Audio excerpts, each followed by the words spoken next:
Bonjour les élèves. Aujourd'hui, on va faire une leçon sur les adverbes qui s'appelle peu importe. Peu importe. I will explain what does it exactly mean later on. But let's try to learn adverb. What is an adverb in French? An adverb, qu'est-ce que c'est? You have learned in a previous lesson what does it mean, qu'est-ce que. So, qu'est-ce que c'est? An adverb, what is it? Les adverbes sont invariables, c'est-à-dire qu'ils n'ont pas de genre ou de nombre, mais une forme unique. So, you remember for passé composé when we were doing the past participle or le participe passé, when it is conjugated with être, even the past participle changes according to the number or the gender of the subject. You remember that. But adverbs never change in a sense that it does not conform to the gender or the number of anything. So, they always have a unique form. So, I repeat, in French, les adverbes sont invariables, c'est-à-dire qu'ils n'ont pas de genre, masculin ou féminin, ou de nombre, singulier, pluriel, mais une forme unique, an unique form. For example, il y a beaucoup de garçons, il y a beaucoup de filles. So, il y a beaucoup de garçons ou il y a beaucoup de filles. In two cases, it's the same adverb. On utilise les adverbes à nuancer, à donner des informations supplémentaires sur un verbe, un adjectif, un nom ou un autre adverbe ou sur le sens d'une phrase. So, I will now explain this thing in English. So, when do you use adverbs? When do we use adverbs? We use an adverbs to give some nuance, some importance, some sense which is more than the basic word, and some supplementary information. But that word can be a verb, it can be an adjective, it can be a noun, or it can also be another adverb, or it can generally give a different sense of the entire sentence. So, one thing you remember, une phrase means a sentence. For example, Julien parle beaucoup. Julien parle beaucoup means Julien talks too much. Sébastien est très beau. Sébastien est très beau. So, here, très means, you know, Sébastien est très beau. Beau means handsome. Belle means beautiful. So, a beau garçon, une belle fille. So, if you have to say very handsome or very beautiful, that word very is replaced by très. Sébastien est très beau. Il y a trop de sel. Il y a trop de sel. There is too much of salt. Le sel is salt. Le sucre is sugar. You know. So, il y a trop de sel. Marine vient très souvent à la maison. So, here you can see there are two adverbs like très souvent. So, Marine vient très souvent à la maison. Marine comes home very frequently. Very frequently is très souvent. So, normally it comes before the noun, the adjective, or adverb, but after the verb. Like it is a little bit different than in English. But we will explain that much later. So, for example, we will do a certain number of sentences in which you will find how it is placed before the noun, adjective or adverb and after the verb. But here again there is an exception. That is, in passé composé, it comes between the auxiliary verb and the past participle. So, s'intercalent les adverbes s'intercalent entre l'auxiliaire et le participe passé. For example, Isabelle a beaucoup aimé ce livre. Beaucoup aimé means, but it is in past participle, it is coming between a and aimé. Je n'en ai assez étudié pour aujourd'hui. I have studied too much for today. Il a peu préparé pour l'examen. He has prepared little for the exam. Elle a pas mal voyagé en Inde. She hasn't traveled in India a little, means she has traveled a lot in India. So, I am just giving you, so you understand that these are the very typical use of a language. So, I will just repeat, Isabelle a beaucoup aimé ce livre, je n'en ai assez étudié pour aujourd'hui, il a peu préparé pour l'examen, elle a pas mal voyagé en Inde. So, now we are going to see each of these adverbs, how we can use them separately. Trop de. So, trop is a word or an adverb which generally is used in a negative sense. Il parle trop. He speaks too much. So, l'adverbe trop a généralement un sens négatif. Cela signifie qu'il y a un excès de quelque chose. Attention, quand il est placé devant un nom, trop est toujours suivi de la préposition de ou des apostrophes devant une voyelle ou un H muet. So, now I am going to explain it in English. So, adverb trop is generally has a negative sense. It actually tries to say that some excess of something, and it is generally placed before the noun, and it is always followed by de or d apostrophe in case of vowels or mute H. So, some examples: il y a trop de gens dans la rue. Il y a trop de gens dans la rue. Mon oncle mange trop, il va tomber malade. La musique est trop forte. Ce train avance trop lentement. So, here again you see I have tried to give a few examples on different kinds of words before which or after which or in between which it can be placed. Il y a trop de gens dans la rue means there are too many people in the road, in the street. Mon oncle mange trop, il va tomber malade. My uncle is eating too much, he is going to fall sick. La musique est trop forte, the music is very loud. Ce train avance trop lentement.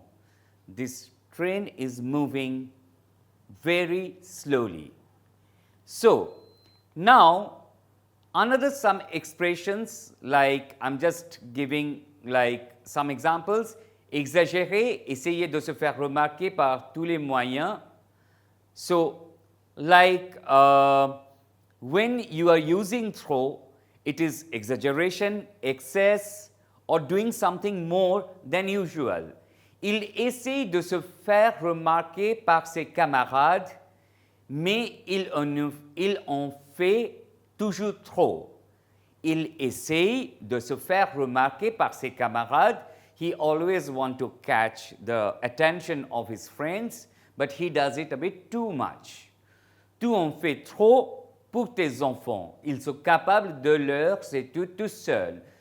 You do it a bit too much for your children.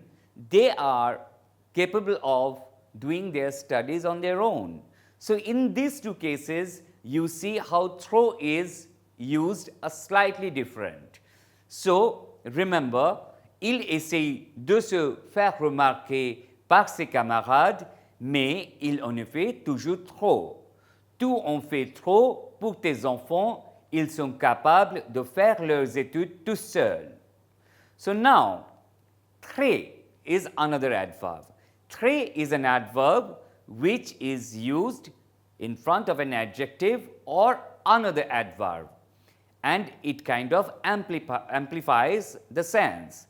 Amplifier. So, très est un adverbe qui s'utilise devant un adjectif ou un autre adverbe.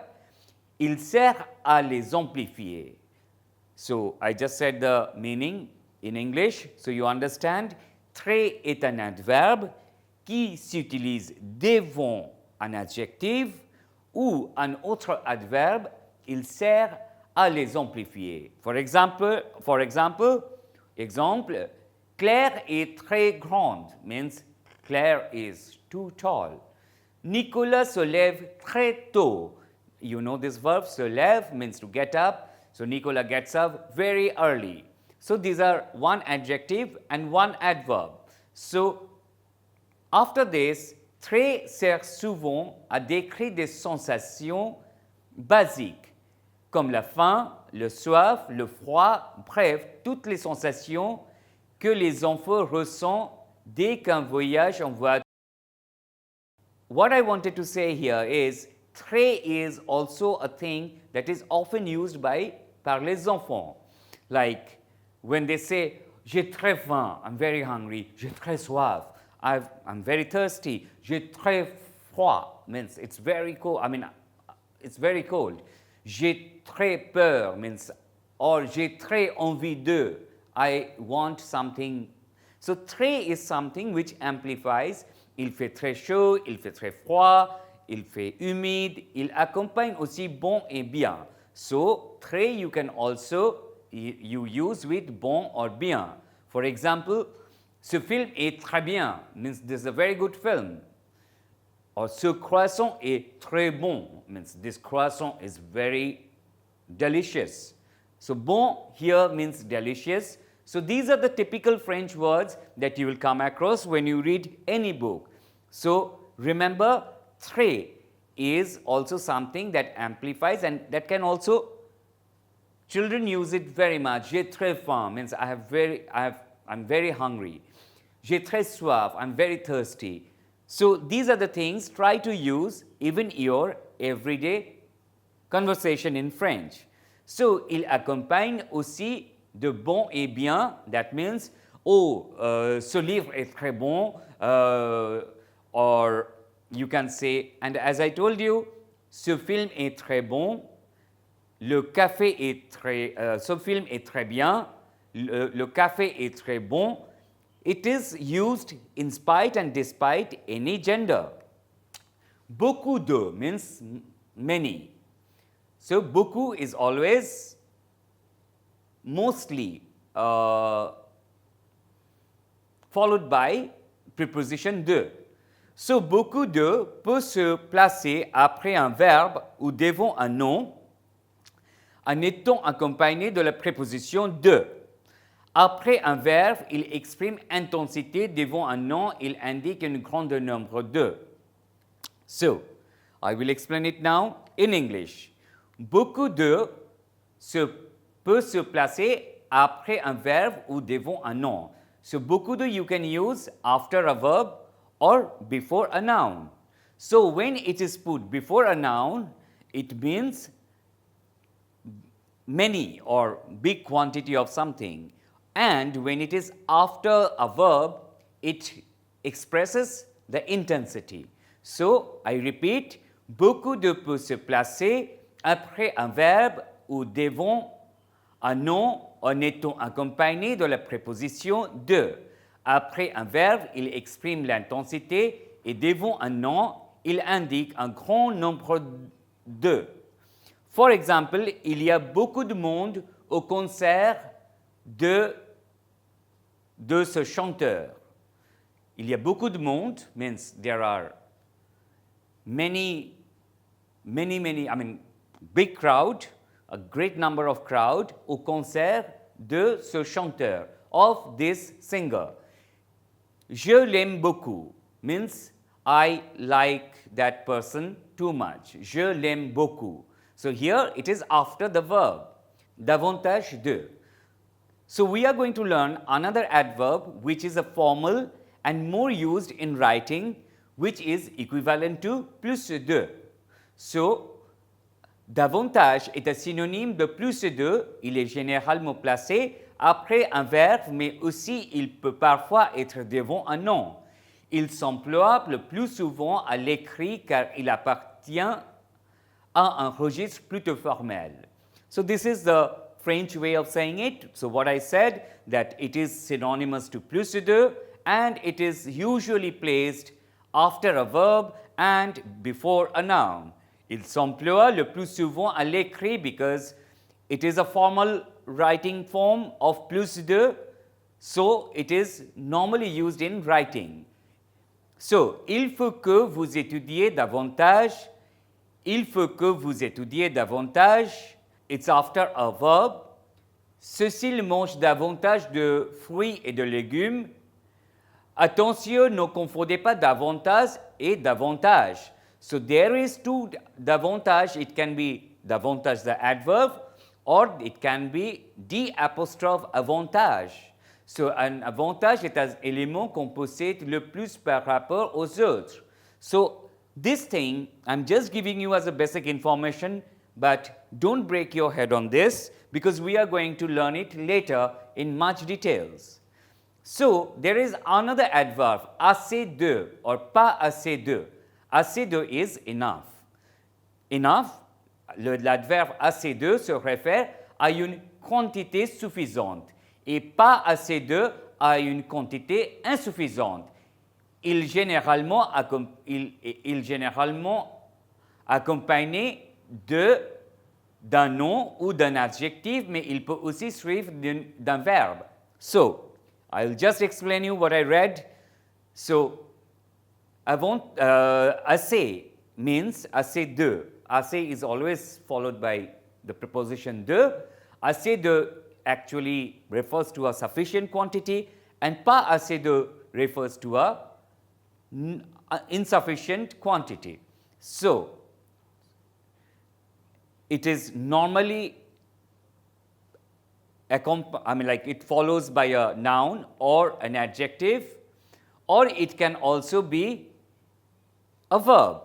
So we will give you some examples. Il n'y a pas assez de sel dans ce plat, means in this preparation of dish, like some food, there isn't enough of enough of salt. Marie est assez grande, means Mary is enough tall. Tu étudies assez pour tes examens, means you are studying enough for your exam. So, il n'y a pas assez de sel dans ce plat. You know le plat is a food, a dish. Marie est assez grande. Tu étudies assez pour tes examens. Means, as I told you, you are studying sufficiently for your exam or you are studying enough. So, you have to know that en avoir assez, qui signifie qu'on ne supporte plus quelqu'un ou quelque chose. En avoir assez is a very specific expression in French, which means that you cannot tolerate somebody or something. So, for example, ça suffit, je n'en ai assez, means it's sufficient, or ça suffit means it's okay, I have had enough of it. Je n'en ai assez. Je n'en ai assez de devoirs pour me lever tous les jours à 5 heures. I have enough of tasks to wake up every day at 5 o'clock. So, there is another one, as I started with our lesson called peu importe, peu de. But peu de is a specific form. So, peu de exprime la faible quantité, la rareté d'un élément. So, it can be a meager quantity or it can be a weak quantity or some rarity of something. Il est généralement suivi d'un nom qu'il est placé après une verbe. So, normally it is after a verb or it is followed by a noun, suivi d'un nom. So, I have given you two examples. Il y a peu de chances pour qu'il accepte. There is very little chance that he would accept it. Gaël dort peu. Peu. Peu means little. Gaël sleeps very little. And now, pas mal de. Pas mal de is another adverb. Pas mal de est une façon de décrire une quantité assez conséquente. So, dans ce cas, il est suivi d'un nom. So, it is also followed by a noun. So, décrire une quantité assez conséquente. That means to talk about a quantity which is enough to have a consequence. Let's find out how we use it. It might be difficult to understand at this stage. Il y a pas mal de sites internet qui parlent de ce sujet. There are enough number of websites that are talking about this subject or that is on this subject. So, here, you see pas mal de in English can be also enough. Il y a pas mal de gens qui ont lu ce livre. So, there are enough number of people who have read this book. So, pas mal de is another very specific adverb. So, just a quick recap. Beaucoup, tout d'abord, faites attention avec un nom, il faut toujours utiliser de après beaucoup. So, beaucoup, when you use beaucoup means plenty or many, it is always followed by de means de. So, il y a beaucoup de fraises, il a beaucoup d'amis. On peut dire aussi, il y en a beaucoup, as we have learned in our previous lesson, like on and i. So, il y en a beaucoup, we can use. On utilise aussi beaucoup avec un verbe. Dans ce cas, le verbe va avant. Il parle beaucoup, il mange beaucoup. Remarquons, la liaison n'est pas obligatoire avec beaucoup. So, with beaucoup, the liaison, you know, to like, for example,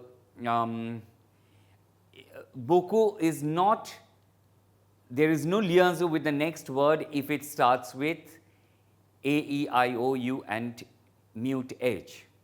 Très, we have done très.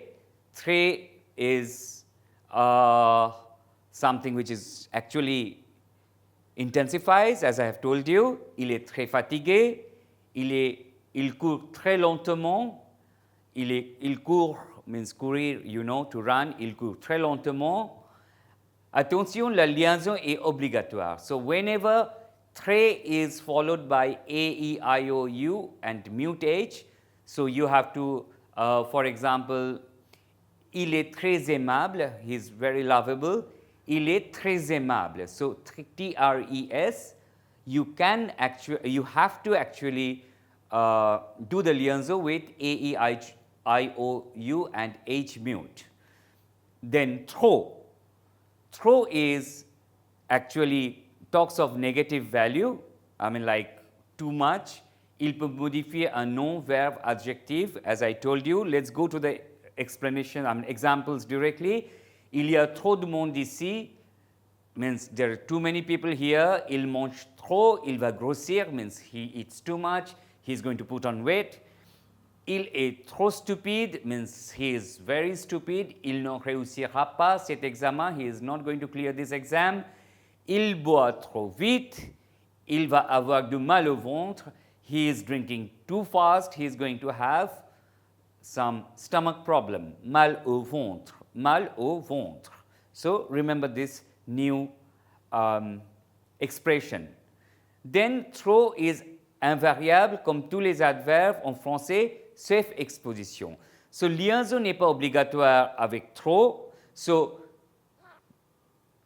trop is just like any other adverb, it doesn't have number or gender, it doesn't change as per the number of gender, and liaison is not obligatory. Trop is also a very familiar language, and at times these days in colloquial French, we also kind of replace trop with super means it's kind of an equivalent of trop. So, il est trop bien ici, il est trop mignon means he's very cute, trop.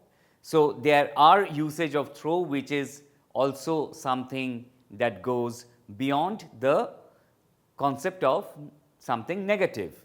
Isabelle elle en fait toujours trop means she exaggerates. Voilà alors, tu n'es pas trop fatigué is another example where you can use trop. And one last thing I have to tell you, peu importe means of little importance, not very important. Peu. But we have also learned the verb pouvoir, je peux, tu peux, il peut, elle peut. So, it is the same sound. So, you have to be very careful, peu importe and peu as a part of pouvoir. Peu is an adverb of quantity and it is opposite of beaucoup. Il a peu d'argent, il a beaucoup d'argent, he has very little money, he has too much of money.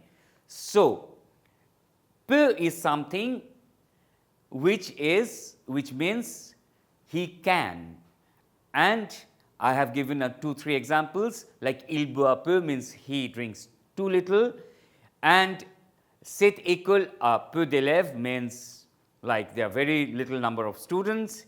Il y a un peu de brume means there is a very little fog, and you can also use it as à peu près, que, quelque peu, pour peu que, peu à peu, but that we will do in some other lesson. So, before I conclude this lesson, utilisez les adverbes qu'on a appris aujourd'hui dans un dialogue. Try to use these adverbs in dialogue form in writing so you get the understanding of peu, assez, beaucoup, trop, très. With this, I would conclude this session. Bon courage, bonne continuation, à la prochaine et au revoir.